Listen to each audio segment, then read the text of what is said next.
Hello friends, स्वागत है आपका रविकांत केमिस्ट्री पॉइंट में। आज की हमारी नेम रिएक्शन है कैनिजारो अभिक्रिया या कैनिजारो रिएक्शन, जो कार्बोनिल कंपाउंड है बीएससी सेकेंड ईयर में, वहाँ से ये अभिक्रिया ली गई है। तो कैनिजारो रिएक्शन की अगर हम डेफिनेशन देखें तो इस प्रकार से है, यानी ऐसे एल्केनेल या एल्डिहाइड जिनमें अल्फा हाइड्रोजन उपस्थित नहीं होता है, यानी ऐसे एल्केनेल या एल्डिहाइड जिनमें अल्फा हाइड्रोजन उपस्थित नहीं होता है, जैसे फॉर्मेल्डिहाइड, बेंजेल्डिहाइड, पिवेल्डिहाइड और क्लोरेल इत्यादि। यानी डेफिनेशन में हमने क्या देखा, ऐसे एल्केनेल या एल्डिहाइड जिनमें अल्फा हाइड्रोजन उपस्थित नहीं होता है, जैसे फॉर्मेल्डिहाइड, बेंजेल्डिहाइड, पिवेल्डिहाइड या फिर क्लोरेल इत्यादि के दो अणु को सांद्र क्षार विलयन में गर्म करते हैं तो ये आपस में अभिक्रिया करते हैं और एक अणु का एल्कोहल के रूप में अपचयन तथा दूसरे अणु का एल्केनोइक अम्ल के रूप में ऑक्सीकरण होता है। चूंकि अभिक्रिया क्षार की उपस्थिति में होती है, इसलिए हमें लवण की प्राप्ति होती है। इस अभिक्रिया को हम कहते हैं कैनिजारो अभिक्रिया। अब अल्फा हाइड्रोजन कौन से होते हैं?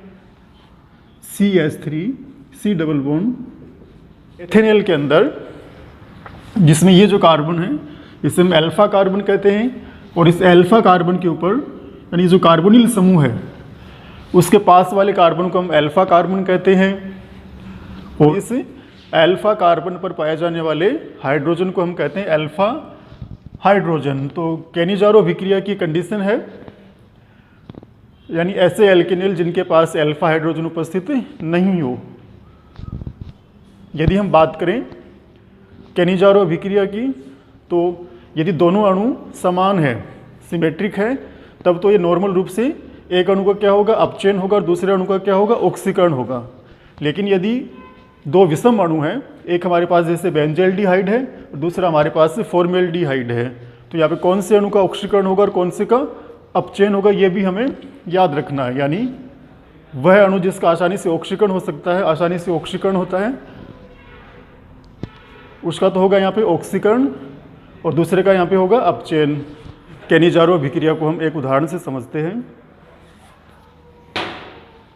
यदि हम सामान्य रिएक्शन देखें कैनिजारो अभिक्रिया की, तो वो इस प्रकार से है। दो मॉलिक्यूल हैं HCHO फॉर्मेल्डिहाइड के, जो आपस में रिएक्शन करते हैं प्रबल क्षार की उपस्थिति में। यहाँ पे हमने लिया है NaOH। दो समान अणु फॉर्मेल्डिहाइड के प्रबल क्षार NaOH के साथ रिएक्शन करके बनाते हैं। ऐसे भी रिएक्शन देखते हैं जिसमें दोनों मॉलिक्यूल अलग अलग प्रकार के हों। जैसे एक मॉलिक्यूल हमारे पास है बेंजेल्डिहाइड तथा दूसरा मॉलिक्यूल है फॉर्मेल्डिहाइड, C6H5CHO। यहाँ पे दो विषम अणु हैं, एक बेंजेल्डिहाइड और दूसरा हमारे पास है फॉर्मेल्डिहाइड।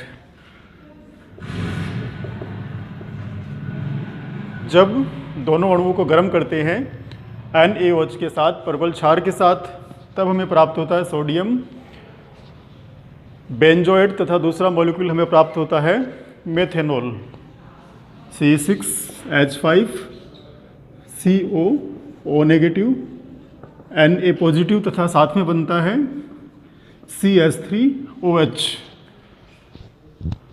यहाँ पे हम देखते हैं कि जो बेंजेल्डिहाइड है उसका तो होता है ऑक्सीकरण, तथा जो फॉर्मेल्डिहाइड है उसका होता है यहाँ पे अपचयन।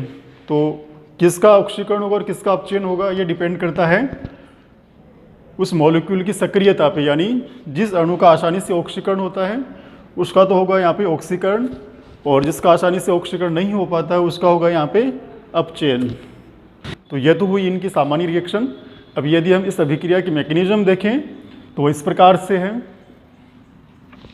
यहाँ पे हमने उदाहरण के रूप में लिया है, यानी हम कहते हैं कि फॉर्मेल्डिहाइड के दो अणुओं को सांद्र NaOH के साथ गर्म करते हैं तो हमें एक तो लवण प्राप्त होता है, दूसरा हमें प्राप्त होता है एल्कोहल।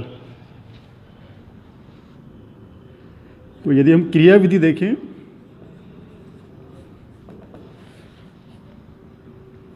ये H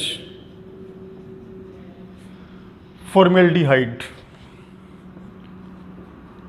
ये चूंकि हमारा जो विलयन वो क्षारीय है, पर्पल क्षारीय विलयन है, तो यहाँ पे ये हाइड्रोक्सिल आयन है, ये जुड़ेगा इस कार्बोनिल वाले कार्बन के साथ, तो ये इलेक्ट्रॉन चले गए पाई इलेक्ट्रॉन ऑक्सीजन के पास, तो CO नेगेटिव, ये OH, ये H और ये H। दूसरे स्टेप में हम देखें, O नेगेटिव, ये H, ये OH, ये H। अभी यहाँ पे हमने लिया है फॉर्मेल्डिहाइड का दूसरा मॉलिक्यूल, दूसरा अणु, ये H और यहाँ पे ये H। जो ये ऑक्साइड है, ऑक्सीजन के पास जो इलेक्ट्रॉन है वो वापस बनाते हैं कार्बन और ऑक्सीजन के बीच में पाई बंद, तो यहाँ पे ये हाइड्राइड निकलता है और ये जुड़ता है इस कार्बोनिल वाले कार्बन के साथ, ये जुड़ता है जो दूसरा अणु है फॉर्मेल्डिहाइड का, उसके कार्बोनिल समूह वाले कार्बन के ऊपर, तो ये इलेक्ट्रॉन आ गए ऑक्सीजन के पास। तो जो अगला जो स्टेप है या जो नेक्स्ट संरचना वो इस प्रकार से है, C, यहाँ पे बन गया वापस द्विबंध, ये H, ये OH प्लस ये CO नेगेटिव, ये H, ये H और ये भी H।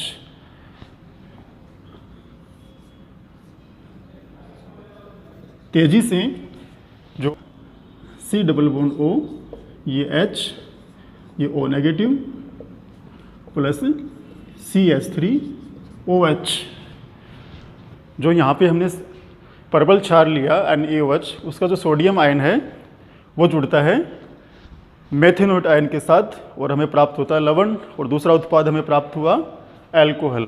ये हुई हमारे कैनिजारो रिएक्शन, जिसके अंदर हमने ऐसे दो एल्डिहाइड लिए हैं जिनके पास अल्फा हाइड्रोजन उपस्थित नहीं है, वो आपस में पर्पल क्षार की उपस्थिति में क्रिया करते हैं।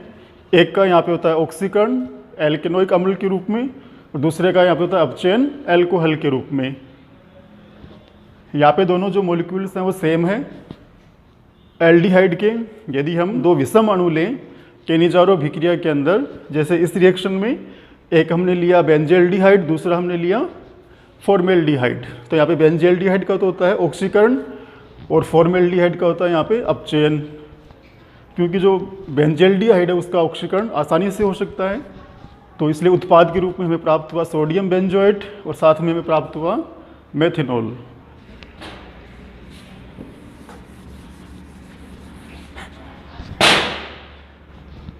यहाँ पे हमें प्राप्त हुआ अम्ल और साथ में हमें प्राप्त हुआ मेथोक्साइड आयन, जो तेजी से आपस में क्रिया करके जो प्रोटॉन है, जो एसिड के पास जो प्रोटॉन है वो जुड़ता है मेथोक्साइड आयन के साथ। तो यहाँ पे हमें प्राप्त होता है